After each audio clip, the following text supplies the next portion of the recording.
So good morning, everyone. Good morning. I've been doing real estate for more than 15 years. Okay, so you guys know that they're the REO market. You guys remember those days? With MLS, all we had was REOs and short sales. Yeah, we got a couple of standard sales. Those were the flips. But for the most part, how to survive back then was short sales. I was too new to get an REO account, so I wasn't an REO agent. I survived through that because of the opportunity that we were able to see through the art of flipping, through the art of investments. Because when you had a short sale, at that point, you were able to at least pivot and pitch that to the investors.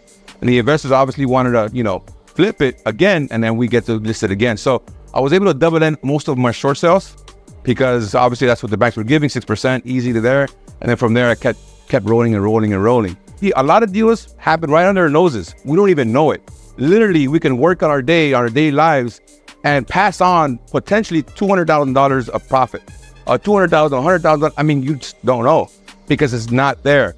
Once we explain exactly how this opportunity becomes an investment or an opportunity to make money, then you'll start taking action. Because if someone's telling you, hey, I got $100,000 here, are you guys going to take it or not? Right, yeah. Now, if it's there and it's camouflaged, you guys will pass by it and will never see it. So again, what Robert's going to be talking about, which I'm going to be learning too, because during that interview I had on what I posted on Facebook, he talked about that deal that he made $450,000 in one shot, one deal, right? The next deal before that was 138 or 158. So again, he's going to be talking about those scenarios. Now, going back to why this event's happening. For me, the idea is to make sure that us as agents, whoever's a realtor here, is understand there's different ways to make money, not just commissions. And I'm tired of seeing agents really not understanding the fundamentals of real estate and how to make money. A lot of agents became licensed during COVID. And during COVID, all there was available was social media. All that was available is just go ahead and wrap something and you can supposedly gonna make money. Yeah, I'm gonna throw shots, because I'm old school, I'm OG. At the end of the day, I don't got time for that dancing. I don't got time for that rapping. Let's get down to the fundamentals of how to really come up with these objection handlers for when you talk to sellers and buyers. And also make money. Because at the end of the day, real estate, flipping, investments, it's all under the same umbrella. That's all it is. I'm not here to talk about let's sell solar. I'm not here to talk about let's sell life insurance. That's not what this is. Save that for the birds. Because we can make tons of money in real estate. And the best part is that it all intertwines. It all kind of works in sync. Here's the model. Commissions will pay your bills, okay? Your flips will raise your capital. That same capital, that's 25% down for a fourplex that you're gonna have set up for your life, for your family. And now that's called legacy. Now that's called generational wealth. Now we start catching up to the other people that were able to buy homes here since the 1920s, and now we're able to move out in Malibu and Newport, everything else. They're out there because they've been passed down these properties. They're not better than us, they're just ahead of us. Big difference. So it's up to us now at this time to really start taking advantage of the real estate game. Because if we don't, trust me, we're gonna be in the same place. Why wait for next generation? Why wait for our kids to do the same thing? No, we could do it now. So as long as we recognize the opportunity. And so I believe that's my mantra. And this culture at C21 Lotus is about not only selling, but also taking advantage of the flips and then making sure that we build wealth together. And that's what we're here about. I'm willing to share that because I'm doing it. Why am I not sharing it with my agents? And I am. My agents can tell you this, they can tell you that personally, that they know that I'm always open book. They can walk into my office and ask me questions about this deal. Does it make sense? What's the profit margin on it? What's the percentage on that? All of that, I'm able to tell them based on experience. That is that type of mentality that we're business. And if we have that business mentality, there's only one way up, and that's to the top. Okay, so I appreciate you guys being here, and let's get started. With that being said, Mr. Robert Fragoso, round of applause. Edwin. Robert, welcome. Thank you, man. I wanted to obviously start talking about flipping. Sure. And I want you to, answer this question. Try to picture yourself not having any experience in flipping. What would you do if you want to get into flipping? What will you start doing? Most of the people out there, they overfear or overcomplicate the process. It's really all starts with being able to figure out what a deal is, right? And that's the kind of the holy grail of the investing world is to be able to see a house and say, hey, this is how I can extract some profit from it, right? And it doesn't necessarily have to be by fixing it all up and then reselling it. It could be from, like back then, it was cash flow and arbitrage through, the mortgages, through down payments, because the market was downtrending, similar to what it was in 08. It was, rental income. It was, obviously the fix and flip as well. I mean, that also worked. But, I just met him, and then he just kind of basically said, just go do this. And being kind of ignorant at the time, I just did it. Didn't really realize any downside or thought of liability. As you get older, you think more about liability, right? Right. Gene and I were talking about that earlier. It's like, okay, well, how do we protect our assets? How do we do this? How are you doing? And we're just kind of brainstorming on how each other does it. But that's later in life. When you're younger, and there's a lot of young faces here, right now is the time for that's when you take all the risk, right? And so that's, for me, that was kind of how I got started. And you learn and different techniques as you go along. It makes sense to him. I mean, his story, right? 17-year-old kid, looks young, didn't think of anything else, didn't think about what I say here. He just went ahead and did it. And sometimes we overthink too much that will basically stop us from maybe even door knocking that first foreclosure. Who are my realtors here? Raise a hand. Okay, so if you guys are actively out there showing property, for example, or going to listing presentations, you know what homes we're talking about. These homes are still in the 1940s. You could literally walk back to the future. You walk into that house, there's wallpaper, the walls are green, there's still carpet. I mean, the radio is in the wall where you can, the intercom. Yeah, furniture, plastic. I mean, it's dated. And it's because the baby boomers never really updated the home. And so a lot of properties are being inherited by these millennials. They don't want that. They're like, you know what? I'd rather get this money and buy what I really want to live at, which is not where my parents lived at. So the idea at that point is to sell them at such a discounted price to obviously eventually either wholesale or flip them. So what he's saying makes sense as far as that, because again, the reverse mortgage, at least phenomena, it is increasing that because there is debt, Yeah, So I'll say one of the things is because there's a lot of realtors in the room. And one of the things that you get taught as realtors, you should kind of just forget. And initially, you're all really taught to hey, get this house, put it on the market, and get it on the market. And there's a couple reasons for that, right?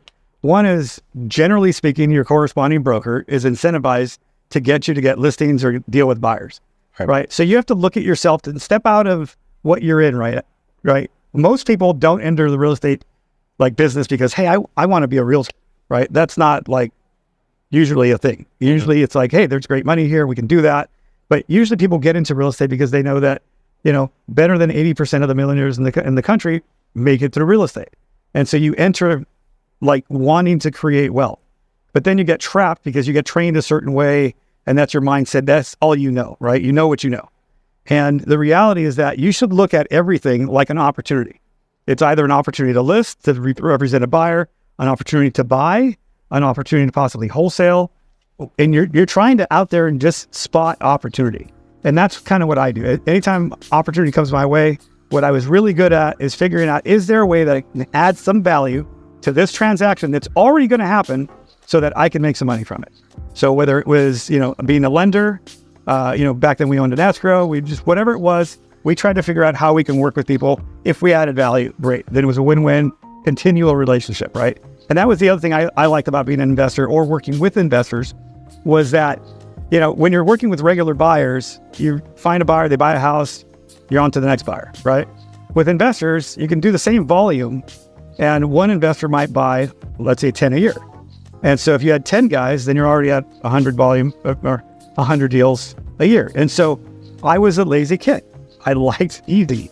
It was easy to make one phone call, handle a bunch of, transactions with one person. You build a relationship, and you go from there. And so that's kind of where I see. But I would just ask that if you're here today, right, just clear your mind from what you've been taught a little bit and just look at the opportunity of real estate, because and we'll go over some numbers on some of the deals that I've done just recently, because I think there's a unique, really unique opportunity right now that doesn't normally exist. And every time there's a change in the market with either interest rates going up or down, or, inventory going up and down, just look at it this way. When one opportunity closes, there's a window of opportunity that opens somewhere else. And if you're first to spot it or first to pick up on it, then you can really capitalize on it. And I mean, really capitalize on it. And so that's kind of what you're trying to get to the point, is to understand all of the different ways to view opportunity. And that's one of the reasons I agreed to kind of talk here, is that I know Edwin, he does flips. He's one of the few brokers that I know that is kind of like incentivizes his agents to like, hey, yeah, go ahead, get a flip, do this. Let's do that. Let's see that opportunity. Because most other brokers, they don't, listen, they make a percentage of your commission. They don't really make any money from your flip. So they're not incentivized for you to teach you how to flip, even though that might be the better thing for you, right? So you have to understand that whoever is teaching you, just look at their motivation, right? They have their business. Their business is this, and they want to make money off of you, and you're basically an instrument of like their business. And so, but if they're an instrument to your wealth, you'll never leave, right? Because they're helping you build. They're helping. I mean, that's what they're supposed to do. But it's a fear, because it's like, oh, well, then if they figure out the secret, then they don't get the deals from you, right? Because now you're making the money, but it's short-sighted, right? You're supposed to help you build more leaders. You guys make more money. In turn, they still make more money. And that's really what it should be. I love what Robert was talking about. And I posted a quote about a couple of nights ago, and I said, unbecome who you are now in order to become who you're meant to be. And what that quote means to me is that walking in here, if you're a realtor and you have this hat on as a realtor, take that hat off right now. Because today we're going to become a real estate entrepreneur. That's the whole scope of what we're trying to teach here. Is just able to see it and identify these opportunities. And by the way, even if the opportunity is there and you're saying, well, how can I even take advantage of the opportunity? I have no money. I have no money to kind of invest in this or what have you. Don't let that stop you, because there's other ways to leverage that deal to make it happen. So from now on, there is no more limited beliefs. There is no more like, oh, that's not for me, I'm going to just pass it on. There is an opportunity, take advantage of it, take ownership of it. And from there, you'll start taking that experience and taking it to the next level. So that's the idea that we want to go ahead and teach here. So he mentioned a couple of things and where to look for flips. He talked about foreclosures. I mean, yeah, we have it easier now, right? We have Property Radar as one vehicle, one place to kind of identify foreclosures. We have the courts. We have people. I mean, people is gold. Knowing people is the biggest thing that we got to have and understand, and having those connections. Because that right there is very ideal for you guys to go. You cannot go around real estate business being a hermit or being to yourself. You got to be able to at least connect with people, because you just never know when that person is going to help you out with a particular deal. All right. So always remember that in regards to that. So yeah, I'll say that if whether you're an affiliate, a realtor, or just trying to be an investor or a wholesaler, if you just add one sentence to all of your conversations, or even your tagline on your emails, just that you work with investors or you're an investor and you're looking to buy fixer-uppers, if you just add that, right, you'll start to get deals because you're just putting it out there, right? And so that's a simple way to do it, so that people understand that, hey, I can call this guy for a deal. Or, it might be the agent that sits across from you, right, that's in your same office, who comes across something and says, hey, yeah, I have this deal. I know you were looking for something. Does this work? Right? And then there's an opportunity there. So the more people you tell, the easier it becomes. I do very little advertising. Most of the marketing I do, I actually do through someone else, but most of my deals just come from referrals, past clients, and agents who know that we've performed, and they just send me deals. Right? Robert, Charlie, you said I work with investors looking to what? Looking to buy, like, fix and flip. Thank you. You can just say you work with investors looking to buy properties. You don't have to say the fix and flip, because if you're an agent, right, who cares if it's a fixer? Because if you can't sell it, you can possibly list it. Yeah. You're just trying to get that phone ringing so people know that you're looking for something. And I will say one thing, where there's a lot of people, like, you've been taught, get this house on the market. I can't tell you how many heirs don't want that house on the market. And you want to know why? Because we always ask, like, why are you selling this way? Why, you might be able to get more if you put it on the market. And the number one reason is they don't want their neighbors walking in that house, because a lot of these houses, they look pretty nice from the outside and the inside looks like crap. And then they're embarrassed as the heirs that they let their parents live like this. And they don't want it on the open market. I got another one too. A lot of another reason why heirs don't want their mom, dad's property to sell is because they've been living there rent free. And when they sell that property, they get plucked out of that whole thing. Now they have to go pay rent somewhere. Sure. So you have to understand that part too. Or either rent free or low rent. So understanding that situation, lets you kind of pivot and understand how you're going to be able to talk to the parents or whoever it is, or maybe them themselves, So, I mean, even during the time they were alive, because there's times where the older folk, they're done with like living there. They want to move out to Vegas, Arizona, or Florida where they can retire. They're done, but the kids don't. They're not ready to move. They're not ready to kind of have the nest taken under them. So that's another obstacle we have to be able to go through. What would you do there, for example, if that would happen? How would you do that? That happens all the time. We get called where, hey, listen, I don't want to deal with this now. And, my nephew lives there or my son lives there. I don't want to handle the eviction. I just want to sell it. You can do whatever you want. Right. And it's like, okay, well, there's a technique for that. Right. And so we can you have to buy the property cheaper because you have to account for legal fees or relocation or whatever it is. And a lot of times what I'll do is I will incorporate whoever is selling that property, the owner at that time, into that conversation, so that we kind of walk it through. I'm very transparent on all of my transactions. I like I like transparency. I like being fair, and I think that's how you stay out of lawsuits, right? But also, there's times where we paid more for a property because we figured out it's like, oh, wow, this is a really good deal. Let's pay more, right? And it's okay. And, the seller is very happy. Other times they tell you like, no, it's okay. I'm happy with what we agreed on. And especially the like baby boomers and the silent generation, once you cut a deal, if they feel that they were treated fairly and you even offer them more money, a lot of times they'll just stop you. They're like, no, it's okay. I'm happy with our deal. And then go forward. And, which most of our generation doesn't really get. We're like, hey, get more money, right? But it was a different time. And they have a different mindset, different ethics, different character. And so, just understand what you're dealing with and who you're talking to. And so that transparency, I think today more than ever is probably the most important thing, because unlike when I first got started, it was very difficult to comp properties. Now it's very simple. Right. Now it's like, okay, you pull it on, you look at Zillow, you look at Redfin, and, you can see what other homes are selling for.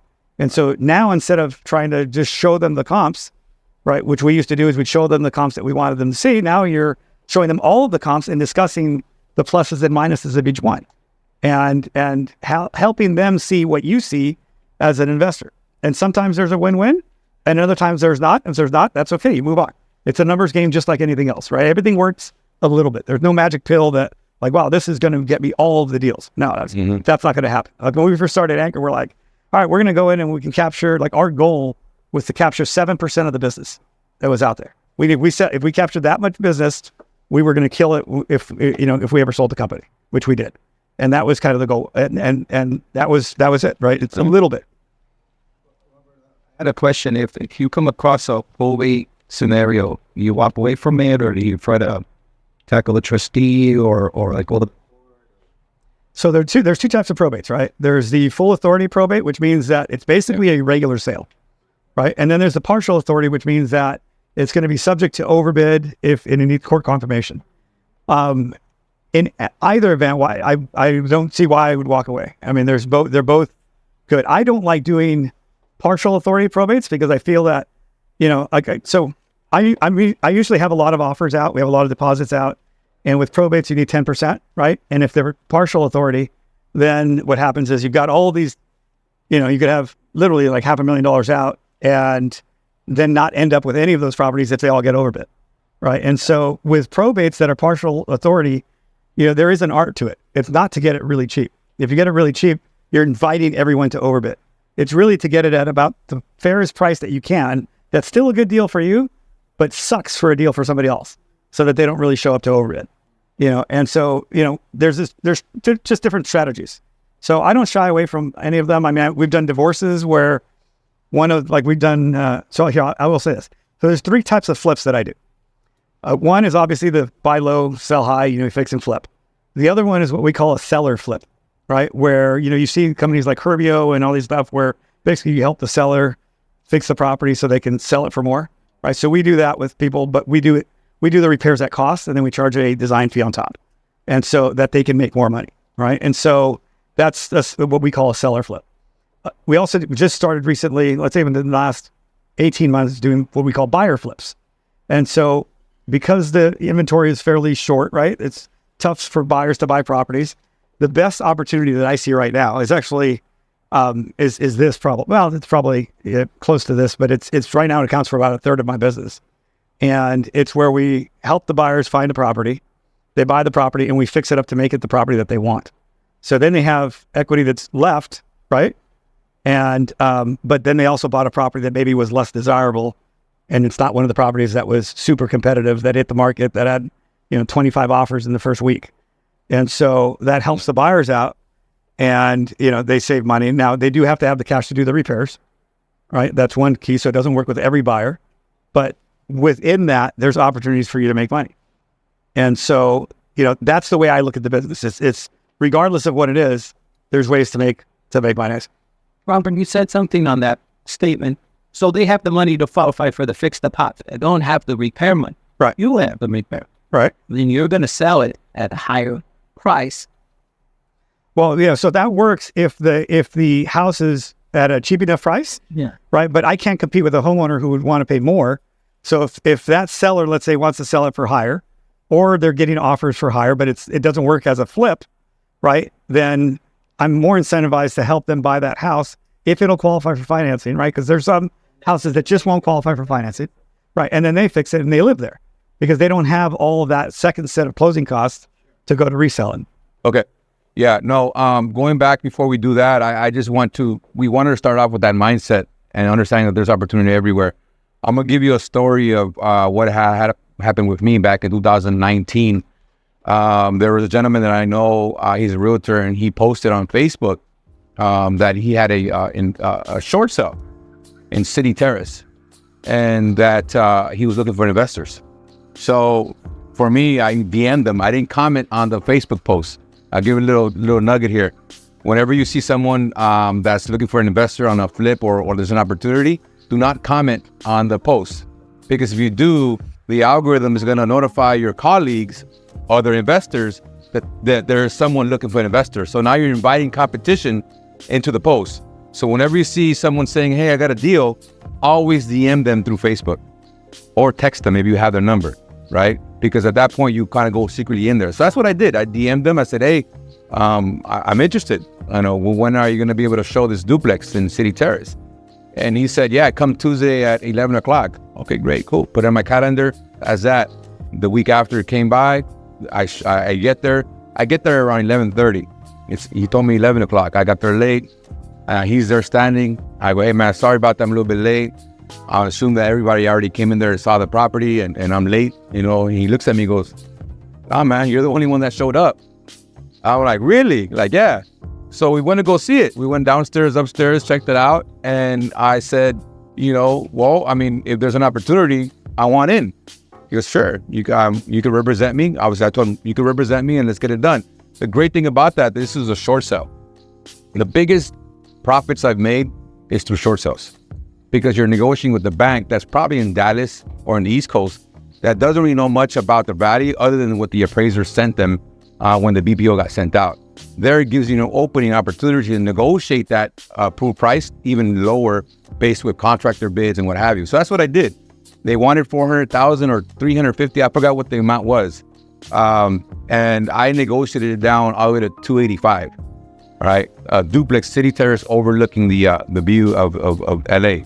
And so with that, I'm like, wow, $285 short sale. The bank says, all right, you're approved, $285, you got 30 days to close. Got it done.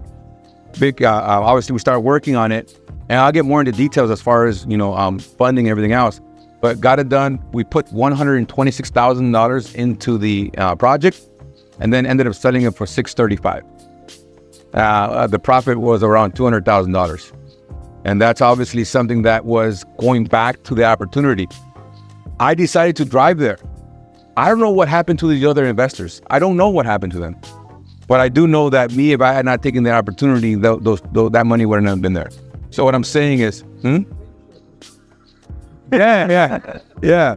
But the idea is that you got to be able to not be afraid to go and visit this or go take these opportunities, because many of these stories that I keep hearing is when someone decided to go the opposite way where everybody else is going the other way, right? And that's how you create opportunities and change your life, when you go that way and the majority is going that way.